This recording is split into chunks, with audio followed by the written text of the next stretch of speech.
एक बार किशोरी जी ठाकुर जी से बोली हम बंसी बजाएंगे। जो बोले आप बंसी मत बजाओ। बोले क्यों? बोले बजेगी नहीं आप। किशोरी जी बोली अच्छा हमसे नहीं बजेगी। ललता विशाखा तुरंत आ गई, ये पहले आ जाए लड़वे लाल जी थे। खा गई तुमने? बोले मैं यूं कह रहा हूँ कि हमारी शामाजू बंसी ना बजा पाएंगी। अच्छा हमारी लाडली जू जब चले ना तो उनके पामन की नूपुर उनकी ध्वनि पे राग रागनी वारे वारे जामे, और तुम यूं कह रहे हो हमारी लाडली जी बंसी ना बजा पाएंगी।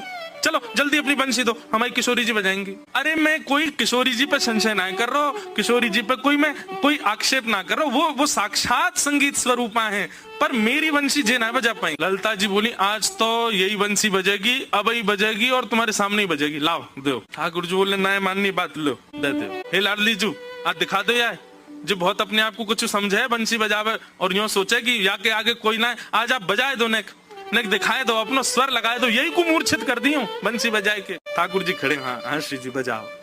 हमारा तो सौभाग्य कि हमारी बंसी आपकी सेवा में, पर मैं फिर कह रहा हूँ जी बजेगी नहीं। किशोरी जी ने अपने अधर पर वेणु धारण करके अपनी कोमल उंगलियों से छिद्रों को आच्छादित किया और जैसे ही प्राण पिरोए बस हवा ही हवा निकले, स्वर नहीं निकले। ललता विशाखा कह रही है अरे जल पिला गलो सुगो श्यामाजू को जल पिलाए दियो लेकिन बंसी नए बजे। ठाकुर जी मंद मंद मुस्कुरा रहे, अब मैं कह रहा हूँ नए बजेगी मुंह वापस कर दो। अरे श्यामाजू जी बहुत मायावी है, ये अपनी माया ते कछु कर सके, याने जरूर बंसी बांध दी होगी, याने बंसी को टोना टोटका करके बाकी स्वर सबरे अंतर ध्यान कर दिए, नहीं तो हमारी श्यामाजू कोई स्वर को कोई संगीत के वाद्य को स्पर्श कर दे, अरे स्पर्श मात्र से बजन लगे, ये बंसी क्यों ना बज रही है।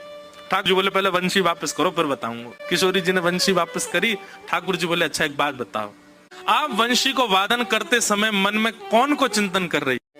किशोरी जी बोली मैं तो कोई भी वाद्य बजाऊं आपको ही चिंतन करूं। बोले यही तो गलती कर रही हो, ये वंशी जो है ना हमारी अनन्य भक्त है। अनन्य को मतलब कहा होवे एक के अलावा दूसरे को ना भजे, और या वंशी में नित्य आपको ही चिंतन होवे, या वंशी में नित्य आपको स्मरण होवे, ये वंशी आपकी भक्ता है और आप या वंशी से मेरी भक्ति करोगी तो ये वंशी कैसे बजेगी।